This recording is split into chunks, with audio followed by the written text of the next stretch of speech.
Just doing a quick video here on my Mcdowell power arm. I bought this thing used for in the States for $800. Hydraulic valves were leaking, so I kind of got carried away in doing some work. I always go over the top, so I'm going to flip the camera around and kind of show you what I'm working with here. First of all, the bucket's really big. I think it's like 3 foot wide. It's kind of shallow, so I think I'll probably end up making a new bucket there. The hydraulics seem okay.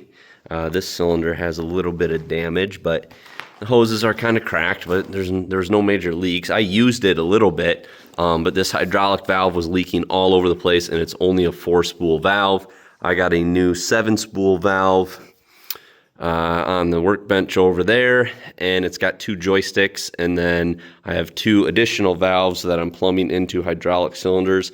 On these downriggers, these guys, you would pull the pin here and have to shimmy these really heavy outriggers, downriggers, whatever, down and put the pin in.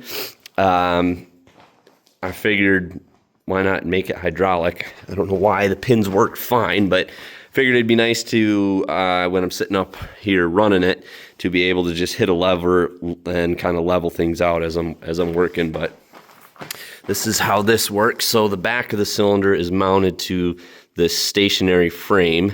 I put this strap in here because this pin will be pulled back here, and then this strap and this strap will hold the downrigger in place, and the back of the cylinder will stay stationary. As you actuate it forward, it should push this guy out and slide between these 2 straps. This strap is not very heavy duty, but I don't think it really matters because all the weight is going to be lifting up on this piece. Like this arm's going to be kind of tipping like that, so it's going to be pulling up right here and pushing down back here.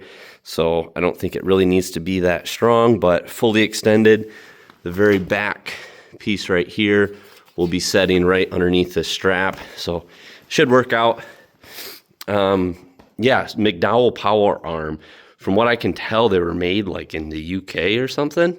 All the fittings are metric. These are all BSPP, which stands for British Standard Parallel Pipe, different than tapered British metric thread. The threads are actually parallel, and there's a 60-degree flare on the inside of the female ones and the opposite flare on the inside of the male ones, so they can seal either with a bonded washer, or they can seal with that flare that's in there. So the new valve that I got over here, I'll show you that. The new valve in here has got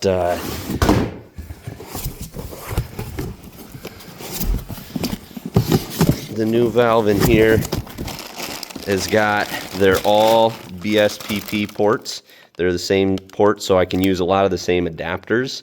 I'll do another video as I'm putting the hydraulics together. But these ones are 1/2 inch, these are 3/8.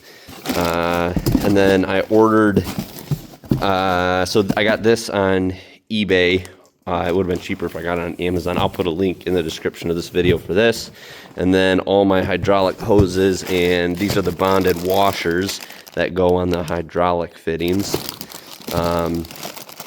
So this is a 1/2 inch BSPP on this side, and this is a 3/8 inch. So this piece will thread into the 1/2 inch pieces here, and the bonded washers will go underneath as, well, you get what I mean. As this style fitting goes up on these ports, it gets a bonded washer under there. But when you're connecting the BSPP ports to these female swivels here, there's no bonded washer. It relies on the taper. So, and the whole thing is going to run off my 1960 John Deere 2010 gas. This is a gas model tractor. It's 66 years old, and it's still kicking. I put the loader on it. I plumbed in an extra auxiliary hydraulic valve right here. I'll kind of try to show you. So my hydraulic lines run from a pressure port, and fluid gets pushed out of the tractor back to this 3-spool valve. I don't know how well you can see it, but back to the 3-spool valve. And then out of that 3-spool valve, it comes up to my loader valve here. And then these run out to my cylinders for the loader. And then I have a return line coming off the loader valve back into the tractor here. So hydraulics are really cool. Once you have supply and return, you can kind of just keep diverting the fluid as many different ways as you want. So this backhoe will run off, or power arm will run off a 7-spool valve that's hooked up to my 3-spool valve that's hooked into the actual ports of the tractor.